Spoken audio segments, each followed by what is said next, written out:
SMA ini lalu diperiksa. Pertama nanti dari Pak Edi, jam 9 dia melihat Pak Yosep di polsek.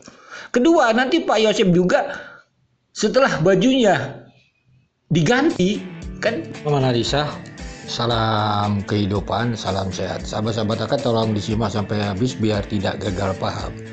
Karena akan menganalisa tidak sepotong-sepotong, main capok, sahabat-sahabat akan.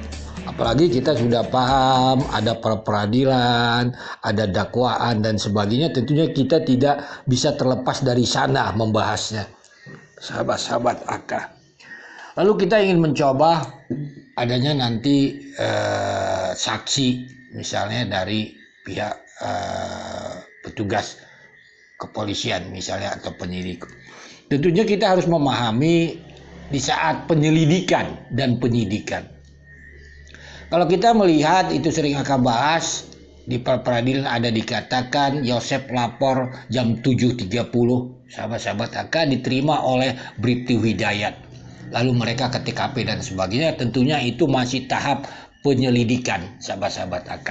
Tentunya kemungkinan para penyelidik awal bisa saja menjadi saksi untuk mencari suatu apakah ada tindakan pidana di sana. Baru nanti masuk ke ranah penyidikan, yaitu mencari pelaku dan sebagai barang bukti dan ini pemahamannya simpel sebenarnya sahabat-sahabat AK. Lalu yang menarik di kasus ini sahabat-sahabat AK adalah karena ucapan Danu ini sahabat-sahabat AK. Mari dengarkan potongan video ini.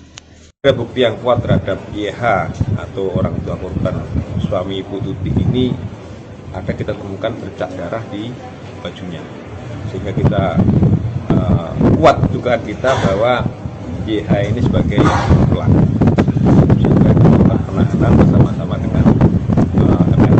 Kalau bercaknya itu didapatkan dari baju yang awal periksa atau kemarin diperiksa? Menurut keterangan dari MR bahwa baju ini digunakan pada saat malam itu YH mengajak MR ke TKP. Kemudian kita juga mengumpulkan barang-barang bukti yang ada di TKP, termasuk baju yang ada di TKP dan baju yang dikenakan salah satu saksi ya, di mana baju tersebut ada percikannya. Sahabat akal, jadi jelaslah di sana dikatakan karena ada bukti yang kuat baju itu dipakai malam itu kata Danu, sehingga Yosep dijadikan tersangka dan langsung ditahan.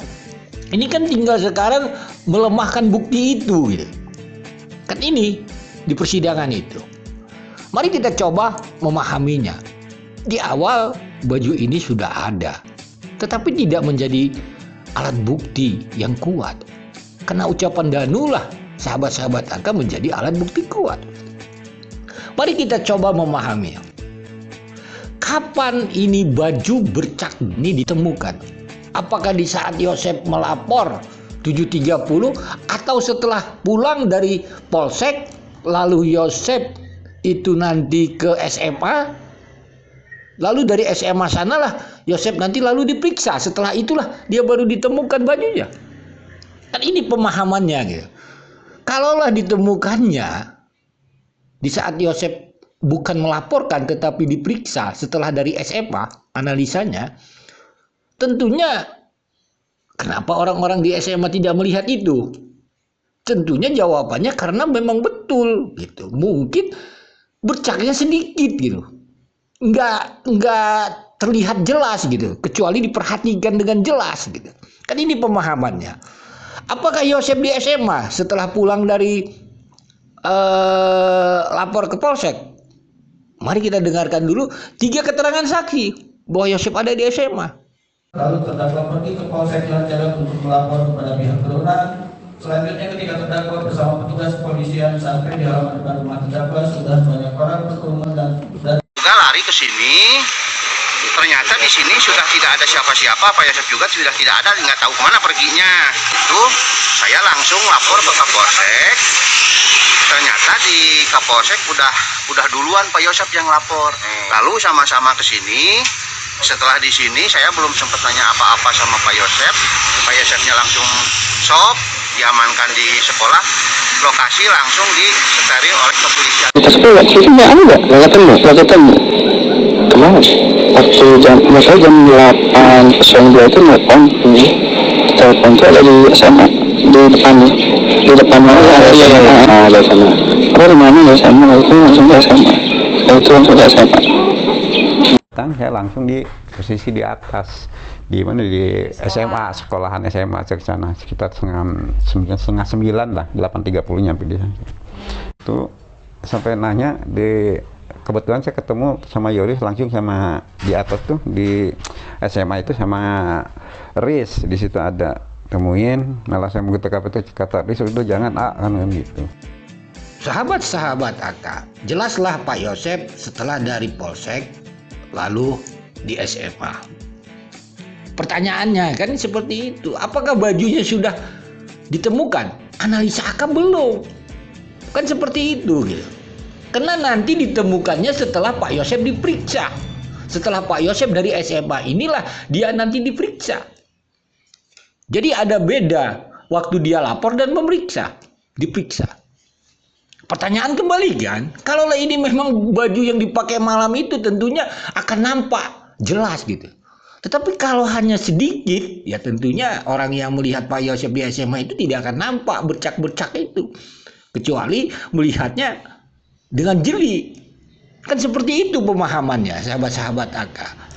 Nanti dari mana AK bisa menganalisa Pak Yosep dari SMA ini lalu diperiksa?